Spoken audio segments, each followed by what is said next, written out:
तो आज हम लोग थर्मोडायनेमिक्स का एंट्रोपी शुरू कर रहे हैं। ये मेन पार्ट है अपना।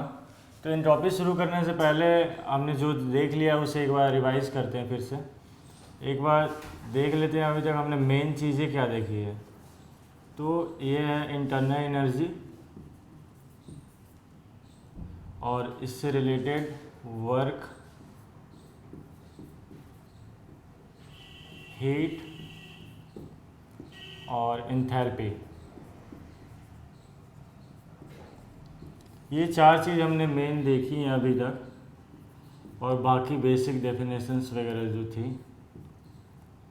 तो ये चार देखने के बाद अब हमारे पास दो रिमेनिंग और हमें पढ़ना है, जो वह है एंट्रोपी और गिब्स फ्री एनर्जी।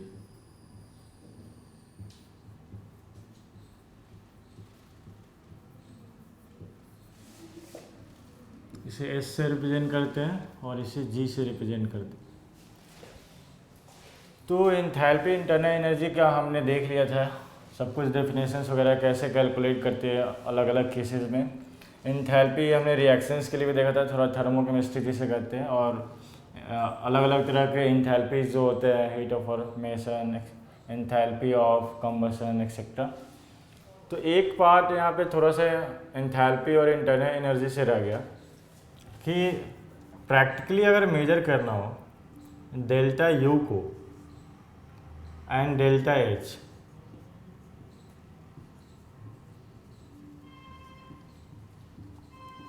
तो कैसे करेंगे। तो डेल्टा यू और डेल्टा एच का जो मेजरमेंट है इससे करने के लिए हम बॉम कैलोरीमीटर का यूज़ करते हैं। बॉम कैलोरीमीटर, इसमें इस टेक्निक का यूज़ करते हैं कि जो डेल्टा यू है, हमने इसे देखा था कि डेल्टा यू जो होता है हीट एट कांस्टेंट वॉल्यूम होता है, और जो डेल्टा एच होता है ये हीट एट कांस्टेंट प्रेशर होता है। तो हमारा जो सेटअप होता है बॉम कैलोरीमीटर, उसमें हम कांस्टेंट वॉल्यूम पे एक बार एक्सपेरिमेंट करते हैं,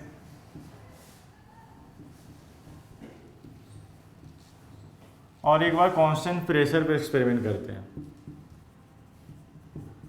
और उसका हीट मेजर करके हम ये बता सकते हैं कि डेल्टा यू कितना है और डेल्टा एच कितना है।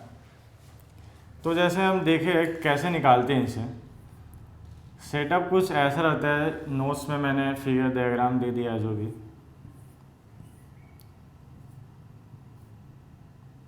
सेटअप ऐसा रहता है, ये इससे हीट लॉस नहीं हो सकता। ये वॉल जो है ये एडियाबेटिक है, हीट लॉस नहीं हो सकता इससे। यहाँ पे कोई लिक्विड या वाटर डाल दिया जाता है और इसमें रिएक्शन होता है, जो भी रिएक्शन होना है।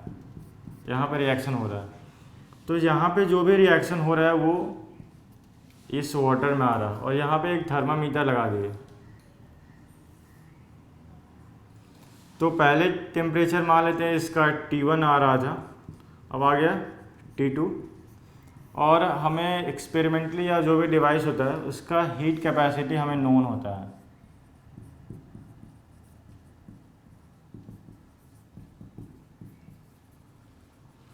तो टेम्परेचर पता है और हीट कैपेसिटी पता है। ये हीट कैपेसिटी है, स्पेसिफिक हीट कैपेसिटी नहीं है।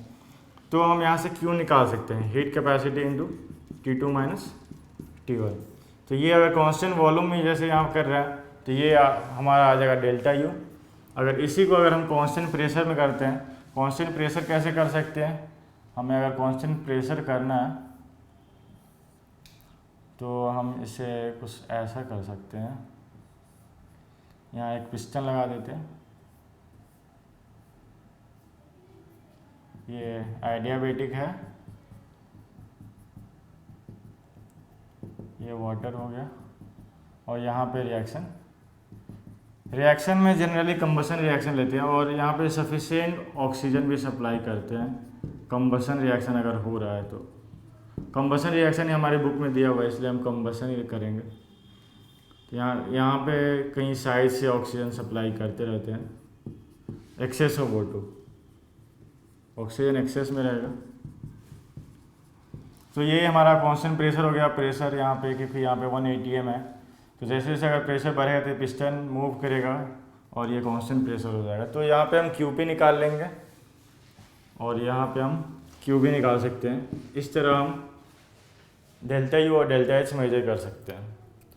तो ये तो हो गया हमारा जो इनिशियल थर्मोडायनेमिक्स का बिगिनिंग था, ये हमारा हो गया। अब मेन चीज़ जो थर्मोडायनेमिक्स का मोटिव्स है, इज ए चेंज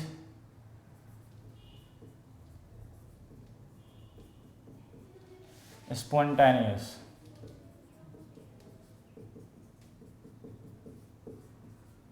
कोई चेंज स्पॉन्टेनियस है कि नहीं, ये हमारा मेन थर्मोडायनेमिक्स का मोटिव है। हमारा थर्मोडायनेमिक्स इससे डील नहीं करता है कि कोई चेंज किस रेट से हो रहा है। तो मैं एक बार इसे पॉइंट्स नोट डाउन कर देता हूँ। इज ए चेंज स्पॉन्टेनियस, ये हमारा मेन मोटिव है थर्मोडायनेमिक्स से।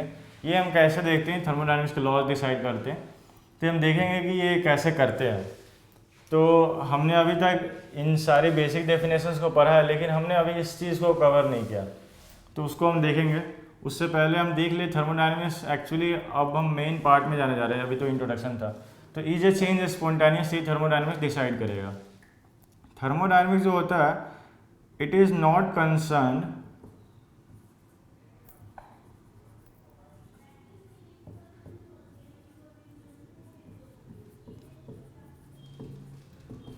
ये जो होता है वो रेट, किस रेट से कोई चेंज हो रहा है, किस रेट से कोई चेंज हो रहा है, उससे ये कंसर्न नहीं है। हमारा ये प्रोसेस अगर थर्मोडायनेमिक्स डिसाइड कर दी कि ये चेंज हो रहा है, ए से बी जा रहा है, तो ये होगा। ये 100 साल में हो या 10 मिनट में, ये थर्मोडायनेमिक्स नहीं बताएगी। थर्मोडायनेमिक्स ये बताएगी कि ए से बी कितना जाएगा। अगर ए से बी अगर कोई जा रहा है, अगर ये 1 मोल है, तो ये कितना, 1 मोल जो है कितना बी में कन्वर्ट होगा, ये डिसाइड करती है। यानी थर्मोडायनेमिक्स ये डिसाइड करती है कि कितना एक्सटेंड होगा। It decides the extent of change.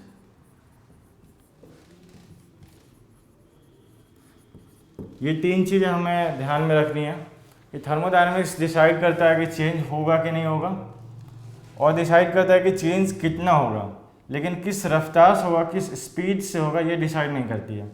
और एक और चीज़ है, जो थर्मोडायनेमिक्स होती है, इसके जो लॉज होते हैं हमेशा इक्विलिब्रियम पोजीशन पर लगाए जाते हैं। ऐसा नहीं कि अगर पिस्टन यहाँ पे मूव कर रहा है, कल भी हमने थोड़ी सी बात की थी इस पर, तो यहाँ पे लिखते हैं इस लॉज और अप्लाइड ओनली एट इक्विलिब्रियम।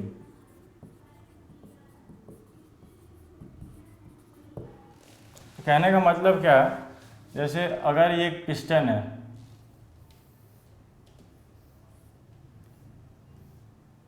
ऐसे पिस्टन है, तो अगर यहाँ P1 था, सडनली हम P2 कर दिए, तो पिस्टन राइज करेगा, और इनिशियल पोजीशन उसका ये था, तो अब पोजीशन जो है ये हो जाएगा। तो ये इनिशियल पोजीशन था, ये फाइनल है। तो यहाँ पे और यहाँ पे हम इक्विलिब्रियम है, तो यहाँ पे थर्मोडायनेमिक्स के लॉज लगा सकते हैं। ऐसा नहीं कि बीच में जब मूव कर रहा है वो, यहाँ पे पिस्टन है जैसे, यहाँ पे अभी मूव कर रहा है तो इक्विलिब्रियम नहीं है, तो वहाँ पे हम थर्मोडायनेमिक्स के लॉज नहीं लगा सकते हैं। तो ये हमारा थर्मोडायनेमिक्स का थोड़ा सा इंट्रोडक्शन टाइप ही था, लेकिन यहाँ पे इसे समझना जरूरी था, क्योंकि ये बेसिक डेफिनेशन से अब हम थर्मोडायनेमिक्स के मेन मोटिव पर जा रहे हैं। तो अब हम शुरू करते हैं एंट्रोपी का डेफिनेशन।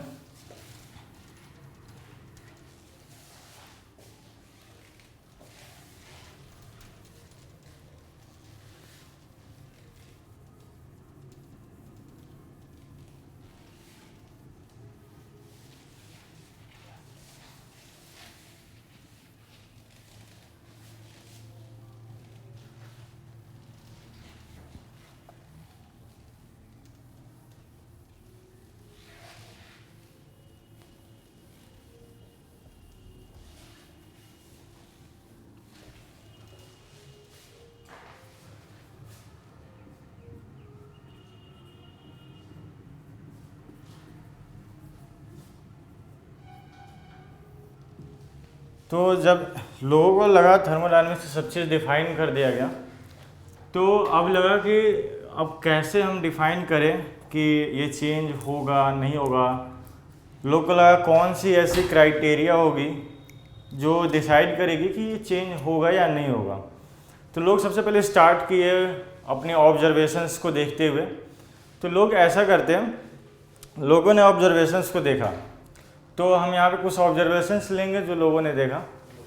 तो पहला ऑब्जर्वेशन ये है, अगर ये अर्थ, अगर ये लैंड है और ये बॉल है, किसी हाइट पे आप इससे छोड़ देते हैं तो ये नीचे आती है, ये बॉल नीचे गिरेगी। ये मान थे h हाइट पे थी, h1 पे थी, ये h2 को हो गई, तो ये नीचे गिरी। तो इसका जो लोग कहते हैं कि ये बॉल इसलिए नीचे गिरी क्योंकि इसके पोटेंशियल एनर्जी में कम हुआ, यानी इसका एनर्जी कम हुआ। तो लोगों को लगा कि may be change, decrease in energy जो है ये डिसाइड करेगा कि चेंज होगा कि नहीं। तो लोगों को ऐसा लगा कि चेंज, अगर एनर्जी में कोई भी चेंज है जहाँ एनर्जी कम हो रही है, सिस्टम, लोग ऐसा कहे कि अगर एनर्जी कम होगी तो सिस्टम स्टेबल होगा, एनर्जी लूज करके सिस्टम स्टेबल होगा, तो वो चेंज होगी। लेकिन यहाँ एक पंगा है जो हम बाद में डिस्कस करेंगे। फिर लोग दूसरा सिनेरियो लेते हैं। दूसरा सिनेरियो ये है कि अगर दो ब्लॉक है, एक टेम्परेचर T1 पे या टेम्परेचर T2 पे, दोनों को आपस में जोड़ के रख दिए, और यहाँ पे पता है कि T2 जो है T1 से बड़ा है, हमें पता है। तो ये हाई टेम्परेचर है, ये लो टेम्परेचर है, तो हीट जो है इधर से इधर फ्लो करती है। इसका लॉजिक लोग पूछने लगे इसमें कैसे हो रही है। और फिर दूसरा जो है, अगर एक ये ले कंटेनर, उसमें एक यहाँ पे मेम्ब्रेन लगा दिए, दिस इज ए मेम्ब्रेन, और यहाँ पे गैस भर दिया, तो at T is equal to 0 इस मेम्ब्रेन को हटा दिए, रिमूव द मेम्ब्रेन। तो गैस जो है एक्सपैंड करेगी। तो ये तीन हम केसेस ले रहे हैं। तो इसमें ऐसा हुआ कि गैस एक्सपैंड कर रही है, तो लोग को लगा कि गैस एक्सपैंड क्यों कर रही है, यहाँ कॉन्ट्रैक्ट क्यों नहीं कर रही है, कौन डिसाइड करा कि गैस एक्सपैंड करेगी। और यहाँ पे जो ब्लॉक को लगाया गया, लो टेम्परेचर और हाई टेम्परेचर ब्लॉक को, तो हाई से लो ही हीट क्यों फ्लो कर रही है, लो से हाई क्यों नहीं जा रही, कौन डिसाइड कर रहा है। तो ये दोनों पे हम अभी बातें करेंगे। पहले इसको देखते हैं। इसमें मैंने बताया कि एनर्जी कम हो रही है, ball falls down,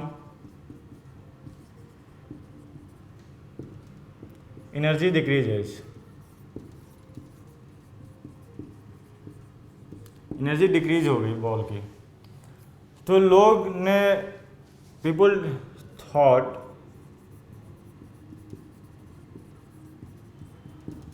that may be decrease in energy causes a change। लोग को ऐसा लगा, लेकिन इस स्टेटमेंट के साथ एक बहुत ही बड़ा गड़बड़ है। गड़बड़ ये है कि हमने अपने इन्वायरमेंट में देखे हैं कुछ एंडोथर्मिक रिएक्शंस भी होते हैं जिसमें हमें एनर्जी या हीट देनी पड़ती है।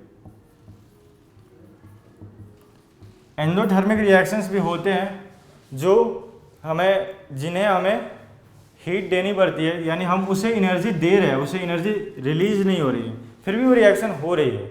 इसका मतलब ये स्टेटमेंट तो गलत है, यानी चेंज इन एनर्जी जो है, डिक्रीज इन एनर्जी, वो ये डिसाइड नहीं करेगी कोई रिएक्शन होगा या नहीं होगा। ये हमारा दूसरा एग्जाम्पल है। तो यहाँ पे हमने देख लिया एंथैल्पी जो है ये डिसाइड नहीं करता, डिक्रीज इन एंथैल्पी ये डिसाइड नहीं करता है कि चेंज होगी या नहीं होगी। तो अब लोगों ने दूसरी चीज़ सोचना शुरू की। तो दूसरी चीज़ लोग क्या सोचना शुरू किए किसी के दिमाग में आ गई ये टर्म एंट्रोपी। इसे डिफाइन कर दिया लोगों ने क्यू रिवर्सिबल, आपको याद होगा रिवर्सिबल और इरिवर्सिबल चेंज जो मैंने पहले पढ़ाया बाई टी। अगर सिस्टम के लिए है तो क्यू रिवर्सिबल, अगर सिस्टम के लिए है तो यानी एस सिस्टम के लिए लिखते हैं, तो सब चीज़ सिस्टम के लिए Q reversible by T of system, everything of system. अगर सराउंडिंग के लिए लिखते हैं तो Q reversible by T of surrounding. इससे हम ऐसा भी लिख सकते हैं minus Q system by T of surrounding, क्योंकि क्यू रिवर्स सराउंडिंग के लिए हमने बताया था, सराउंडिंग के लिए हमने बताया नहीं था, हमें बताना होगा। सराउंडिंग के लिए ऐसा होता है कि अगर कोई भी चेंज हो रहा है तो सराउंडिंग हमारा इतना बड़ा रहता है कि अगर सिस्टम में रिवर्सिबल चेंज भी हो रहा है, इरिवर्सिबल भी हो रहा है, फिर भी सराउंडिंग के लिए रिवर्सिबल ही होगा। यानी हम कह सकते हैं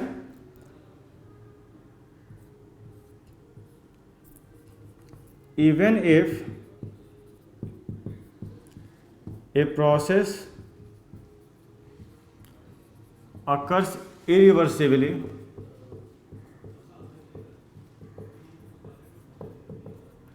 in a system,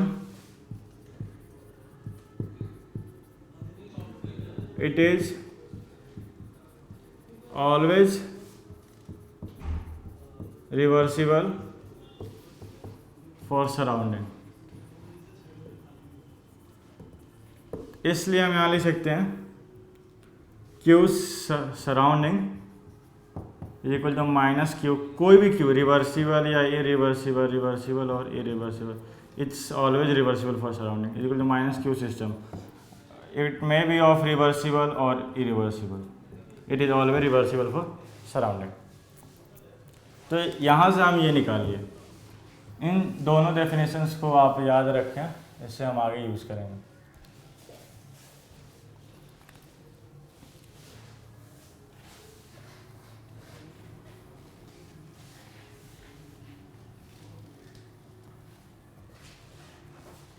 अगर हम इस एग्जाम्पल को देखते हैं तो हम इससे ये देखेंगे, अगर इसका C1 है और C2 इसका स्पेसिफिक हीट कैपेसिटी है, तो अगर हीट लॉस नहीं हो रही है यानी इधर एडियाबैटिक है, अगर इधर एडियाबैटिक है, हीट लॉस नहीं हो रही है और T1 T2 पे इसे छोड़ दिया गया, तो फाइनल टेम्परेचर क्या होगा? Q1 plus Q2 is equal to 0। जितना हीट ये इसको देगा, नेट हीट जो होगा वो 0 होगा। इसका जितना टेम्परेचर कम होगा इसका उतना ही बढ़ेगा, वो डिपेंड करेगा C1 और C2 पे। तो हम दोनों को C ले लेते, ज़्यादा आसान रहेगा। दोनों को C ले लिया हमने, दोनों का हीट कैपेसिटी सिमिलर है, तो Q1 क्या हो जाएगा? m C T minus T1। अगर फाइनल टेम्परेचर मान लिए, let final temperature of both blocks is equal to T, M C T minus T1 plus M C T minus T2 is equal to 0। M C और ये दोनों cut जाएंगे, यहाँ से T जो हमारा आएगा T1 प्लस T2 बाई 2 आ गया। ये हमारा टेम्परेचर हो गया, यानी फाइनल टेम्परेचर हमारा आ जाएगा T1 प्लस T2 बाई 2। तो अब हमें निकालना होगा इसके लिए एंट्रोपी चेंज कितना हुआ, इसके लिए कितना हुआ, और एंट्रोपी चेंज ऑफ सराउंडिंग यहाँ 0 है, तो यहाँ पहले हम सबसे पहले ले लेते हैं entropy change of surrounding is equal to 0, क्योंकि यहाँ पे कोई हीट सराउंडिंग को जा ही नहीं रहा है। अब एंट्रोपी चेंज ऑफ सिस्टम निकालेंगे, तो एंट्रोपी चेंज ऑफ सिस्टम निकालने का फॉर्मूला हम बाद में दिखाएंगे आपको। तो उसका जो फॉर्मूला होता है वो होता है, लोगों ने ऐसा सोचा यहाँ पे क्यू रिवर्सिबल बाई टी से ही होता है फॉर्मूला। तो इसका जो फॉर्मूला होता है, हम एक बार उस फॉर्मूले को यहाँ नोट डाउन कर देते हैं, उसके बाद बाद में इसे डिराइव करेंगे। जो फॉर्मूला होता है N C B ln T2 by T1, ये होता है सॉलिड और लिक्विड्स के लिए, ये होता है NC ln T2 by T1, solids and liquids.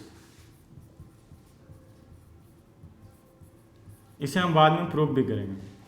ये होता है हमारा एंट्रोपी चेंज के लिए फॉर्मूला। तो दोनों के लिए अगर हम देखें तो डेल्टा एस सिस्टम के लिए देखें हम, तो NC ln T1 plus T2 by T1 plus NC ln T1 plus T2 by T2। अगर इनको जोड़ दें तो ये आ गया NC ln of T1 plus T2 by 2 का स्क्वायर, और ये आएगा T1 प्लस T2।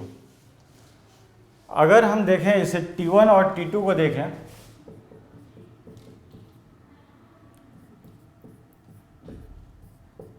ये जो है हमेशा हमेशा 1 से बड़ा होगा और इक्वल होगा।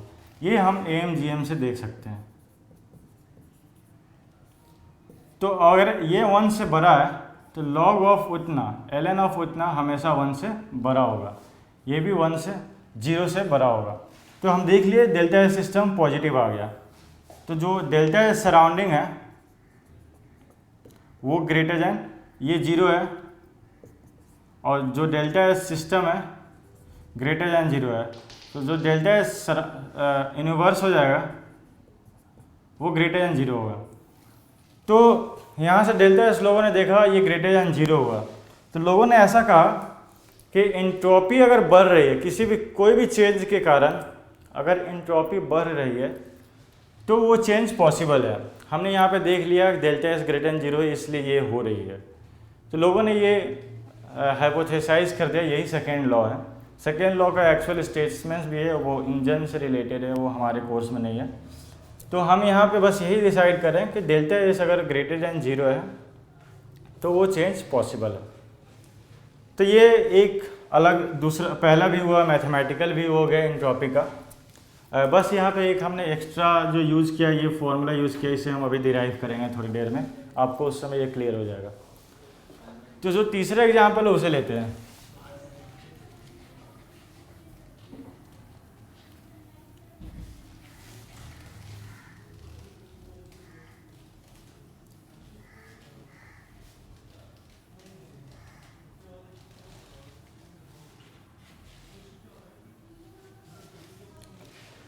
ये जो तीसरा एग्जाम्पल है,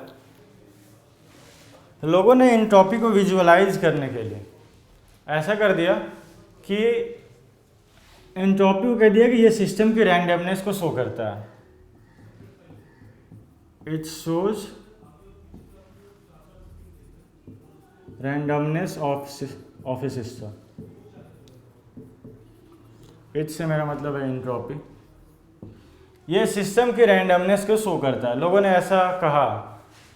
ऐसा कहने का मतलब ये है कि इस बॉक्स में अगर वॉल्यूम इतना ही था तो कहीं भी हम पार्टिकल, किसी भी एक पार्टिकल को फाइंड करने की जो प्रोबेबिलिटी थी वो यहाँ पे ज़्यादा है। अगर इसी में ये बॉक्स जो है वॉल्यूम चेंज करने के बाद गैस पूरे इसमें आ गए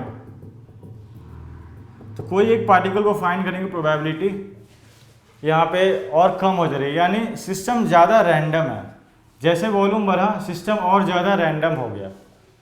तो यानी कहने का मतलब है कि एंट्रोपी को फिजिकल फील अगर करे तो उसका मतलब ये होता है कि सिस्टम के रैंडमनेस को शो करता है। ये हमारा फिजिकल सिग्निफिकेंस ऑफ एंट्रोपी है।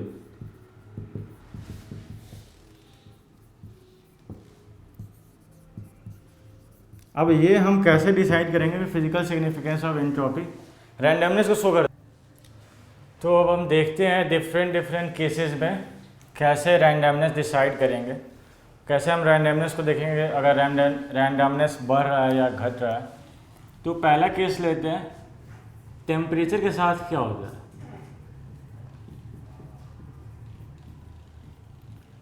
At constant volume constant volume पे टेम्परेचर के साथ क्या होता है?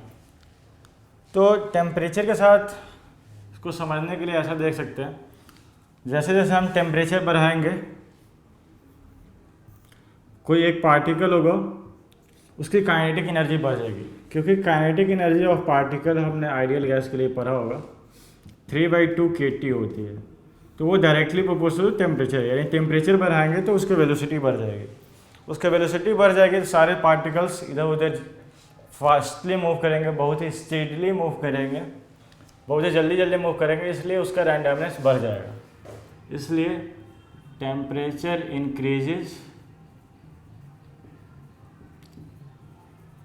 randomness increases, so entropy also increases। दूसरा जो है ये है with volume at constant temperature।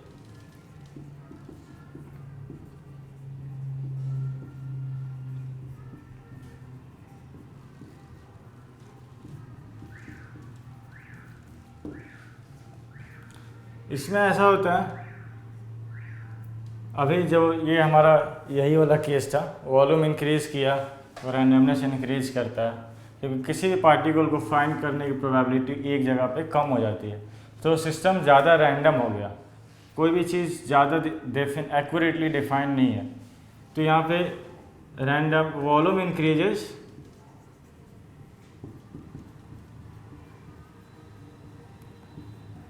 randomness increases,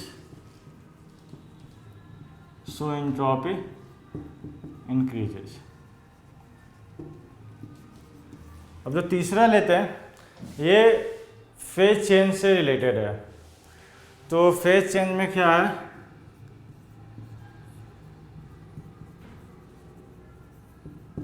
solid की एंट्रोपी लिक्विड से कम है और गैस की बहुत ही ज़्यादा है, गैस बहुत ही ज़्यादा रैंडम है लिक्विड से। सॉलिड लिक्विड से थोड़ा उतना ज़्यादा, लिक्विड सॉलिड से नहीं ज़्यादा है, लेकिन गैस जो है लिक्विड से बहुत ही ज़्यादा, इसलिए यहाँ डबल ग्रेटर ने लगाया है। सॉलिड की एंट्रोपी लिक्विड से कम, लिक्विड की गैस से कम, गैस की सबसे ज़्यादा एंट्रोपी होती है। तो ये होगा हमारा तीसरा। चौथा है केमिकल रिएक्शंस के लिए।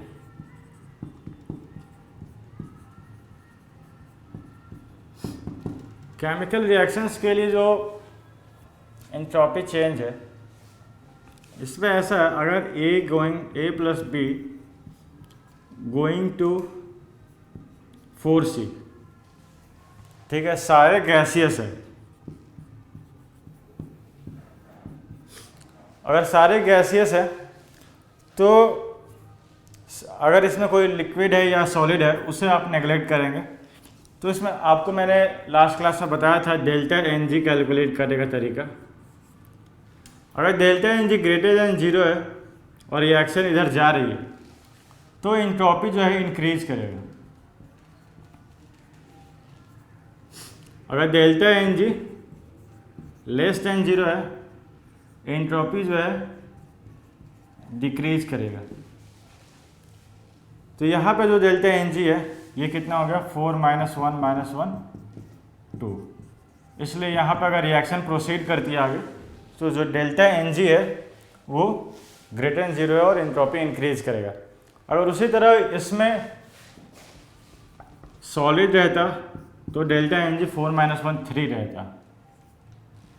इसलिए बस हमें डेल्टा NG देखना है, डेल्टा NG डिसाइड करेगा कि रिएक्शंस में एंट्रोपी बढ़ेगी या घटेगी। तो जो हमारा पांचवा एक लेते हैं,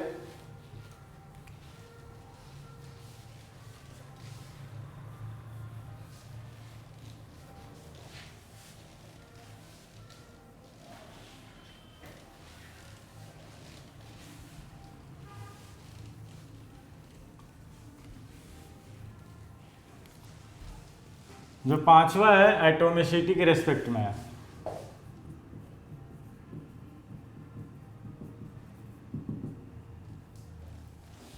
इसमें ऐसा एंट्रोपी जो है एटोमिसिटी अगर इंक्रीज करती है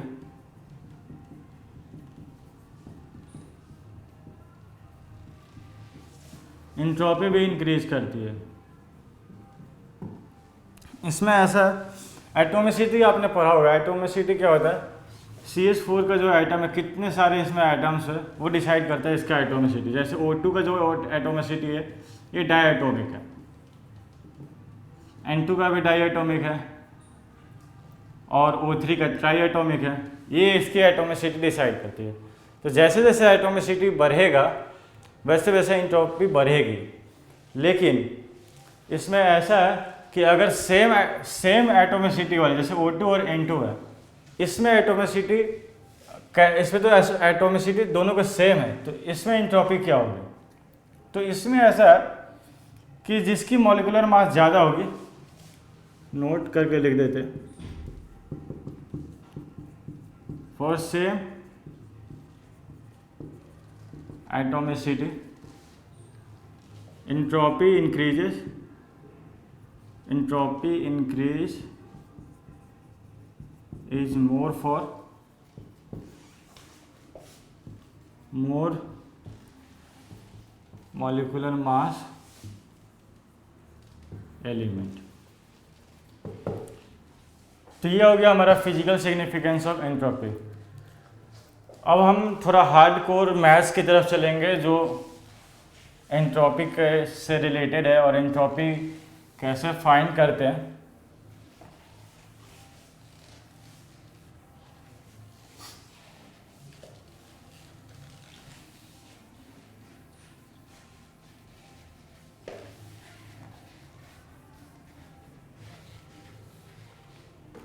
अभी तक जो हमने एंट्रोपी में देखा उसका इंट्रोडक्शन पार्ट देखा, उसके बाद देखा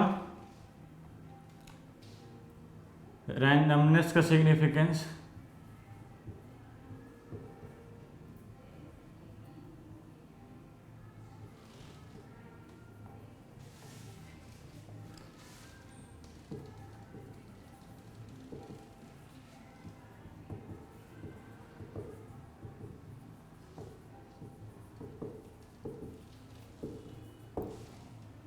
और देखा एंट्रोपी कैसे चेंज को डिसाइड करती है।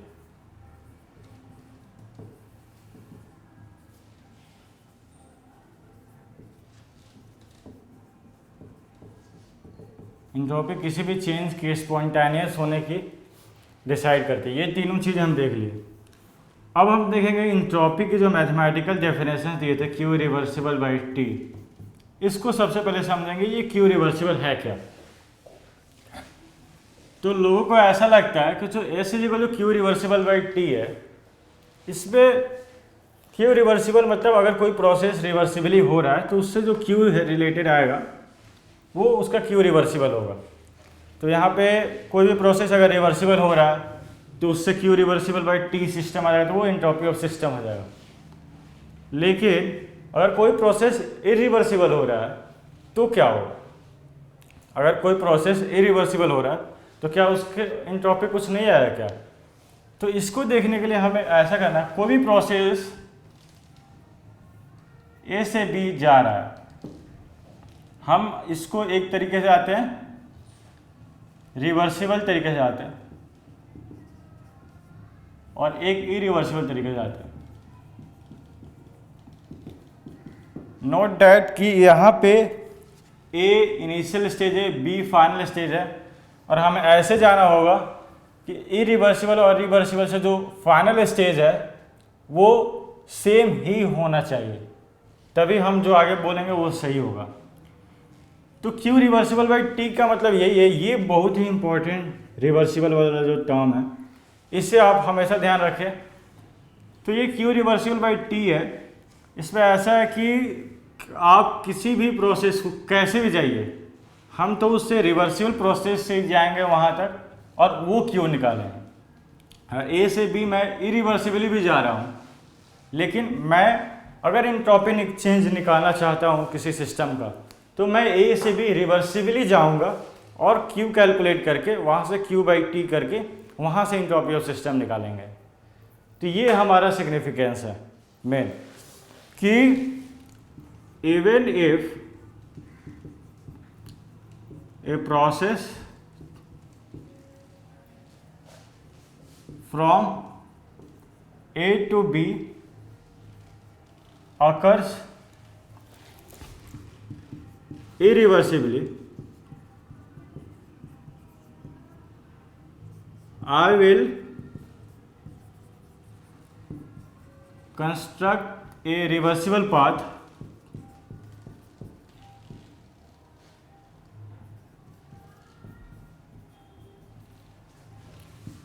from A to B, calculate its Q and find S is equal to Q reversible by T. कहने का मतलब यही है, ये बेसिक डेफिनेशन है, इसी से सारी चेंजेज आएगी, जो भी एंट्रोपी चेंज हम निकालेंगे। जैसे भी जाए, एक बार फिर से रिपीट करते हैं, ए से भी हम जैसे भी जाए, हमें एंट्रोपी चेंज अगर निकालना है तो क्यू रिवर्सिबल बाई टी करने के लिए हम एक रिवर्सिबल पाथ बनाएंगे। हम रिवर्सिबल से ही जाएंगे, हमको इरिवर्सिबल से जाना ही नहीं है अगर एंट्रोपी चेंज निकालना है तो। ये हमें अगर इरिवर्सिबल से भी जा रहे हैं तो इनिशियल फाइनल तो पता होगा, तो इनिशियल फाइनल पता होगा तो हम उसे रिवर्सिबल से ही जाएंगे। ठीक है, तो ये हो गया हमारा एंट्रोपी का बेसिक मेन कॉन्सेप्ट, निकालते कैसे, क्यू रिवर्सिबल का मतलब क्या है। तो ये अगर हम कह दें तो एंट्रोपी ऑफ सराउंडिंग हम बताए थे, तो ये हो गया हमारा। तो यहाँ पे हम एंट्रोपी ऑफ सराउंडिंग देखते हैं।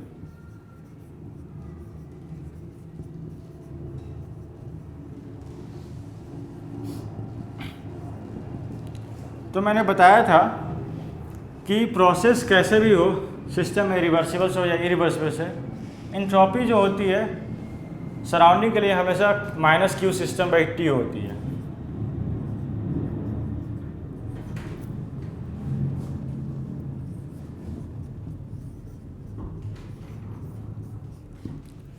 ये होती है सराउंडिंग की, क्योंकि मैंने बताया था कि प्रोसेस कैसे भी हो सिस्टम के लिए, लेकिन सराउंडिंग के लिए हमेशा रिवर्सिबल ही होती है, इसलिए यहाँ पे हमेशा minus Q system by T ही लिखते हैं। तो ये दोनों हमारा हो गया एंट्रोपी का बेसिक मैथमेटिकल फाउंडेशन। मैं सिस्टम के लिए निकलवाया, सराउंडिंग के लिए निकलवाया, मैं निकलवाना क्या चाहता हूँ बेसिकली, एंट्रोपी ऑफ यूनिवर्स। ये एंट्रोपी ऑफ यूनिवर्स डिसाइड करती है कि चेंज होगा या नहीं होगा। तो एंट्रोपी ऑफ यूनिवर्स क्या है, एंट्रोपी ऑफ सिस्टम और एंट्रोपी ऑफ सराउंडिंग की सम। ये क्या है, delta S surrounding plus delta S system. अगर डेल्टा एस यूनिवर्स 0 से बड़ा है या इक्वल है तो प्रोसेस जो है अकर्स, अगर लेस देन 0 है प्रोसेस डज नॉट अकर। ये एंट्रोपी ऑफ यूनिवर्स का सिग्निफिकेंस है, इसी से हम डिसाइड करते हैं कोई प्रोसेस होगा या नहीं होगा। लेकिन ये अलग लेंदी प्रोसेस है एंट्रोपी ऑफ यूनिवर्स निकालने के लिए। पहले सराउंडिंग निकालो, सिस्टम निकालो, उसके बाद सराउंडिंग निकालेगा। अगर सराउंडिंग निकाल लिया तो सिस्टम में अगर इरिवर्सिबल प्रोसेस है तो रिवर्सिबल पाथ ड्रॉ करो, फिर एंट्रोपी निकालो। तो ये हम अब थोड़े से कुछ कैलकुलेशंस करते हैं।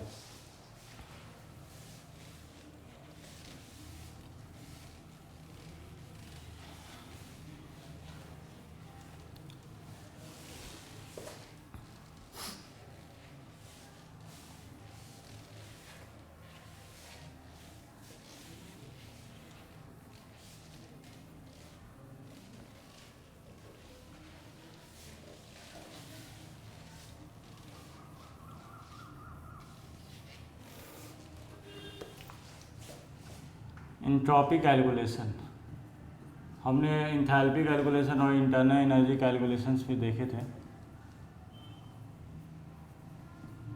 उसी तरह एंट्रोपी कैलकुलेशन। एंट्रोपी कैलकुलेशन में हमें फॉर्मूला तो वही यूज़ करना है, D S is equal to minus Q reversible by T. अब क्यू रिवर्सिबल बाई टी लिख दिया तो आइडियल गैस के लिए सबसे पहले कैलकुलेट करते हैं। फॉर आइडियल गैस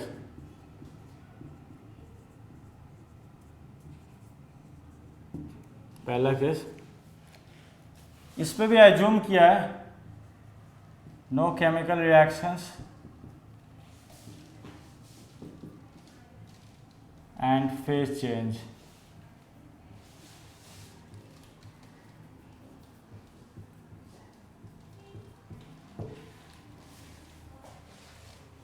सबसे पहले हम डेफिनेशन से शुरू करेंगे। D S is equal to minus Q reversible by T.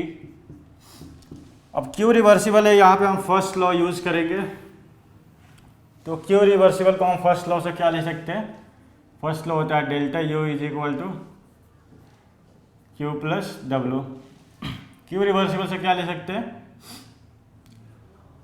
Q is equal to delta U minus W. तो माइनस डब्लू से क्या हम लिख सकते हैं? अगर क्यू रिवर्सिबल है तो वर्क भी यहाँ रिवर्सिबल ही होगा,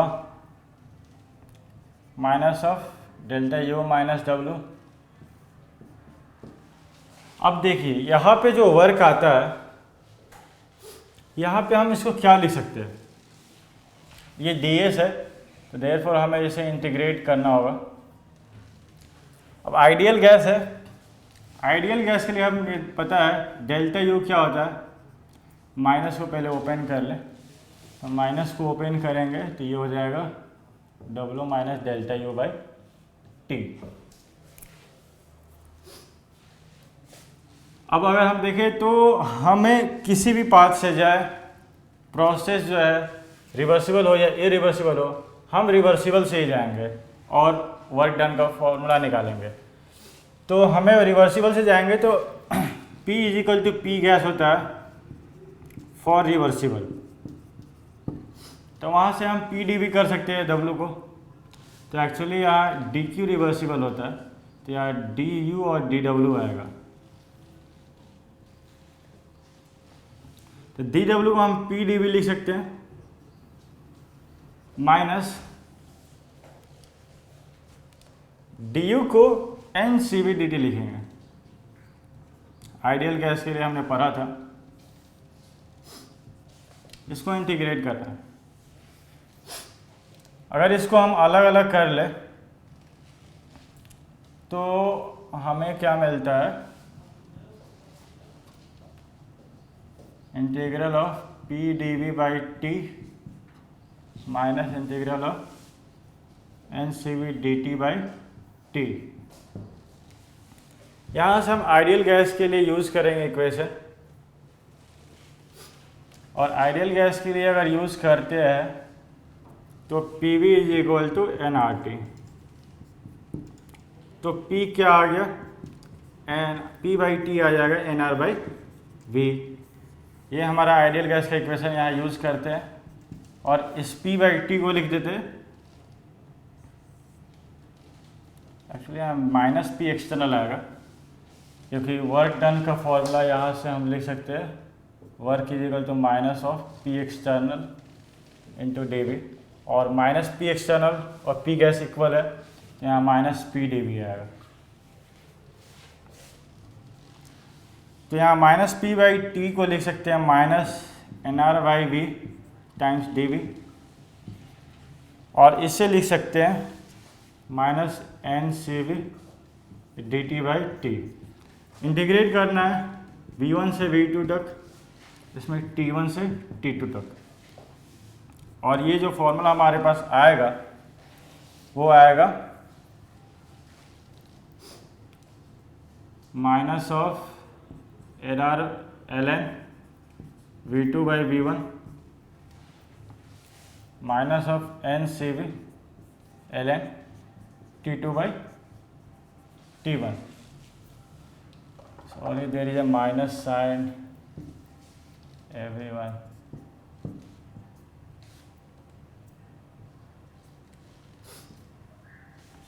तो ये हमारा आ जाएगा N C V L N T two by T one minus N R L N V one by V two plus N R L N V one by V two. तो हम इस पे कुछ सवाल करेंगे। इससे पहले मैं एक बार और डेरिवेशन को थोड़ा क्लियर करना चाहूँगा। डी यहाँ माइनस गलती से लिख दिए थे, सॉरी। तो यहाँ D Q reversible by T, D Q को फर्स्ट लॉ से रिप्लेस किया और फर्स्ट लॉ से रिप्लेस करने के बाद डी क्यू आ गया D U minus D W. अब D U minus D W यहाँ पर आ गया और डी यू को लिख दिया N C V D T और डी डब्ल्यू को लिख दिया माइनस पी डी वी, तो यहाँ प्लस पी डी वी आ गया और प्लस पी डी वी यहाँ पर कैंसिल हो गया और यहाँ पे P by T D V, तो यहाँ plus N R V by D V, तो L N V one by V two, ये हमारा आंसर आ गया। तो इस पे अब ये हमारा किसी प्रोसेस के लिए भी सही है, रिवर्सिबल या इरिवर्सिबल सबके लिए ये प्रोसेस सही है, फॉर ऑल प्रोसेसेस। रिवर्सिबल या इरिवर्सिबल, रिवर्सिबल और इरिवर्सिबल। तो ये हम फॉर्मूला एक ध्यान में रखना है, अगर ध्यान में नहीं रहता है तो हम डी क्यू रिवर्सिबल से स्टार्ट करके डिराइव कर सकते हैं, लेकिन ज़्यादा आसान है। N C V L N T two by T one N R L N V two by one. अगर V two by V N को पी के टर्म्स में लिख दिया तो P two by P one भी हो जाएगा, तो दैट्स नॉट एन इशू। अब हम चलते हैं रियल गैस के लिए।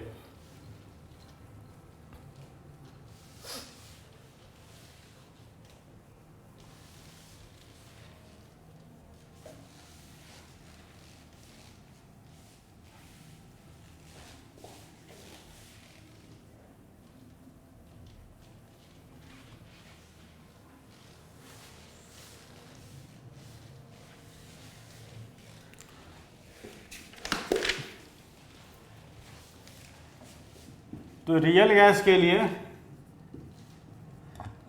ऐड कांस्टेंट वॉल्यूम भी निकाल सकते हैं।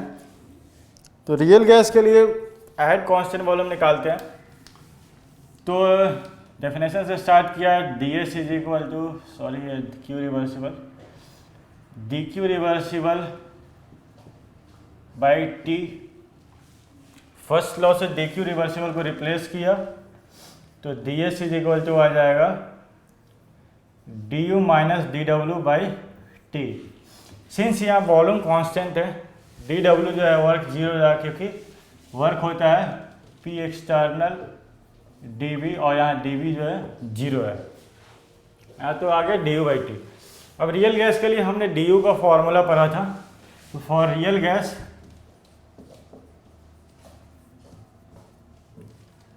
D U is equal to N C P D T, N C V D T, N C V D T. तो डी यू को हम वहाँ रिप्लेस करेंगे N C V D T से और टी से टी वन से T two. तो यहाँ पे जो हमारा फॉर्मूला निकल के आएगा N C V L N T two by T one. ये किसी भी प्रोसेस के लिए कोई प्रोसेस डिफाइन नहीं है, बस कांस्टेंट वॉल्यूम होना चाहिए। तो तीसरा केस है वो है for solids and liquid.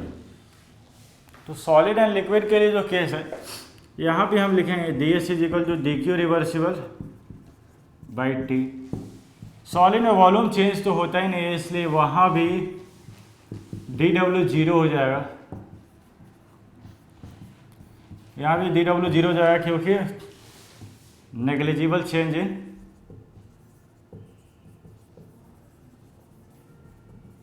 Volume. अब डी यू के लिए भी हमने फॉर्मूला निकाला था सॉलिड लिक्विड के लिए, ये भी था एन सी डी टी। अब इसको इंटीग्रेट करेंगे तो N C L N T two by T one. तो ये हमारा हो गया एंट्रोपी कैलकुलेशन। 3 फॉर्मूले बताए रियल गैस, आइडियल गैस और सॉलिड्स एंड लिक्विड्स के लिए। अब हम एक क्वेश्चन करते हैं। क्वेश्चन में मैं ये दिखाना चाहूँगा कि जो एंट्रोपी जो है स्टेट फंक्शन है, इसके प्रूफ जो है हमारा हायर लेवल स्टडीज़ के लिए वो हमें करने नहीं है, बस हमें जानना है कि एंट्रोपी जो है एक स्टेट फंक्शन है।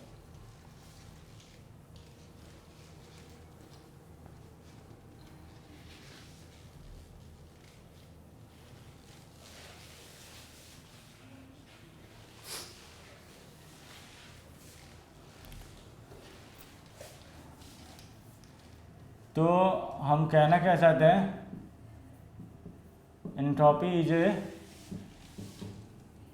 State function.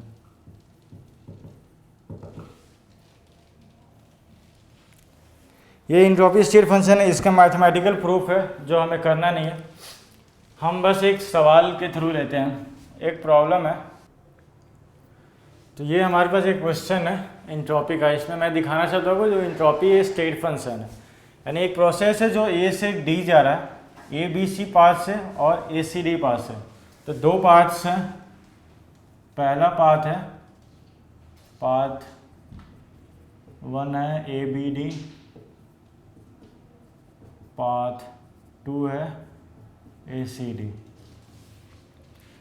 अब इसमें हमें दिखाना है कि एंट्रोपी चेंज जो ए और डी से दोनों पाथ से इक्वल आ रहा है। तो हम इसमें एक ही फॉर्मूला यूज़ करेंगे जो फॉर्मूला हमने डिराइव किया था अभी। ये आइडियल गैस है, गिवन आइडियल गैस।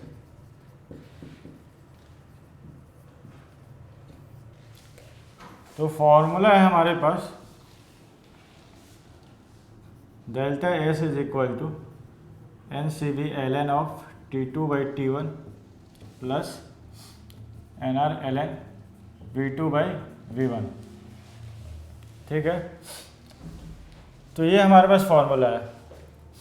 अगर मैं यहाँ पे V2/V1 है इसे चेंज करना चाहूँ तो PV is equal to NRT से चेंज करेंगे तो V2/V1 is equal to T2/T1 times P1/P2। T2/T1 divided by P1/P2। यहाँ पे हम V2/V1 को रिप्लेस कर देते हैं तो आएगा N C B L N of T2/T1 plus NR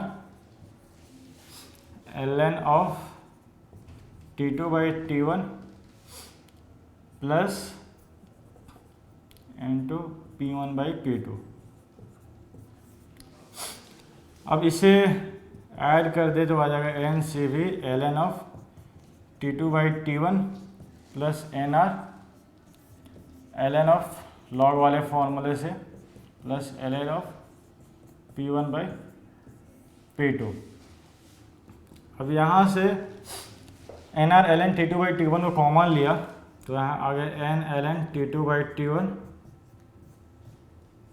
CV plus R plus NR ln of P1/P2। तो यहाँ से जो हमारा फॉर्मूला निकल के आया वो आ गया। इस चीज़ को हम CP लिख सकते हैं, CV प्लस CR हमने लास्ट टाइम डेरिवेशन देखा था। तो N CV ln of T2/T1 plus NR ln of P1/P2। तो ये हमारे पास फॉर्मूला है, दो फॉर्मूले हैं। इसी दोनों फार्मूले का यूज़ करके हमें इस क्वेश्चन को करना है।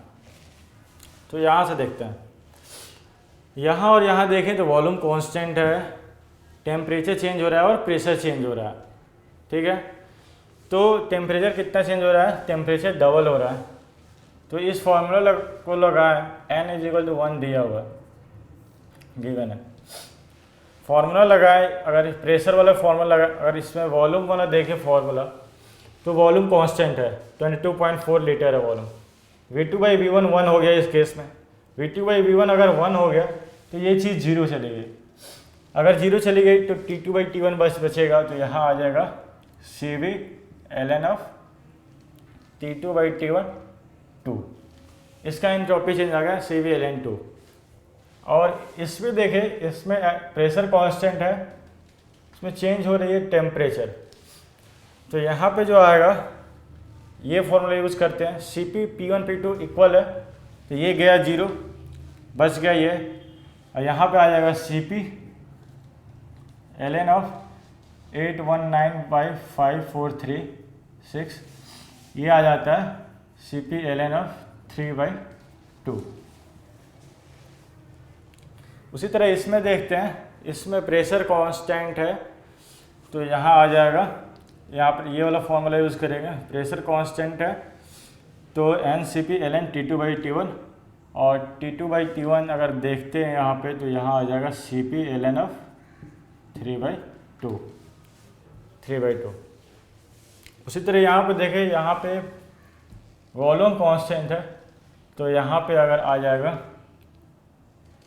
ये फॉर्मूला यूज़ करेंगे CB/ln 2। इस प्रोसेस के दोनों इंट्रॉपी को जोड़ दे तो इसके इक्वल आ रहा है। ऐसे हम कह सकते हैं, यहाँ पे लिख देते हैं S of ABC is ABD is equal to S delta S of is equal to ACD। Entropy is a state function. इस सवाल से प्रूफ होता है। फिर अब हम अगले कॉन्सेप्ट पे चलते हैं।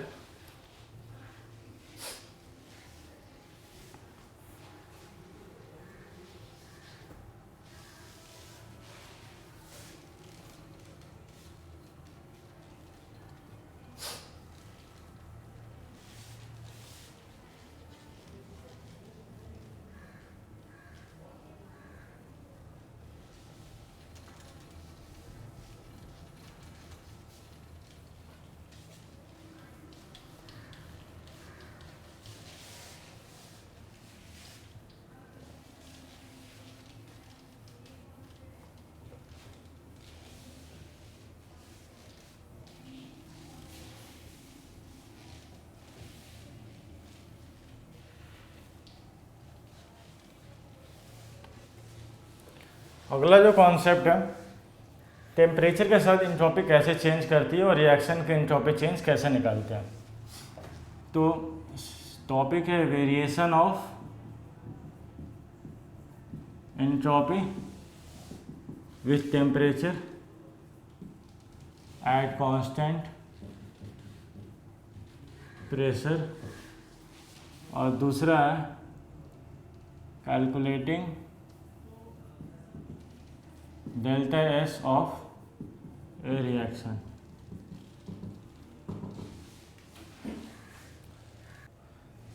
तो ये पहला जो है, इसके लिए हमने जो फॉर्मूला देखा है डेल्टा S का, वो देखा है NCP/ln T2/T1 plus NR/ln P1/T2। ये हमारा फॉर्मूला है। टेम्परेचर कांस्टेंट है, प्रेशर कांस्टेंट है, ये चला गया 0, बच गया हमारे पास ये। अब NCP/ln T2/T1 जो है ये हमारा डेल्टा S है, तो यानी S2/S-S1 जो है ये हमारे टेम्परेचर के साथ वेरी करेगा इंट्रॉपी। तो कोई भी रिएक्शन अगर हो रही है, A गोइंग टू BB, तो अगर हम इसकी इंट्रॉपी की बात करें और इसकी इंट्रॉपी की बात करें, S2-S1 is equal to A times CP/ln T2/T1, और ये A के लिए है, और इसकी बात करें B के लिए, B टाइम्स CP/ln T2/T1। इन दोनों को अगर जोड़ देते हैं तो ये आ जाएगा S2A plus S2B minus of S1A plus S1B is equal to A plus B CP/ln T2/T1। तो एक्चुअली इसमें क्या होता है, एक की इंट्रॉपी बढ़ती है और एक की घटती है, तो इधर वाले जो टर्म आता है ये B माइनस A एक्चुअली आता है। तो सारे चीज़ जो निकल के आते हैं वो मैं फॉर्मूला लिख देता हूँ। तो डेल्टा S रिएक्शन जो होता है वो सीधा सीधा आता है delta CP reaction times ln T2/T1। आप इससे इंटीग्रेट कर सकते हैं dt/t से करके। तो ये हमारा एंट्रोपी का वेरिएशन है रिएक्शन के लिए। हमने रिएक्शन के लिए इंथैल्पी का भी वेरिएशन देखा था, delta H reaction is equal to at some temperature से देखा था, वो आया था H2 minus H81 minus H82 is equal to CP reaction ln of T1/T2। ये एंथैल्पी के लिए आया था। तो हमारा जो नेक्स्ट टॉपिक है गिब्स फ्री एनर्जी, उससे स्टार्ट करते हैं।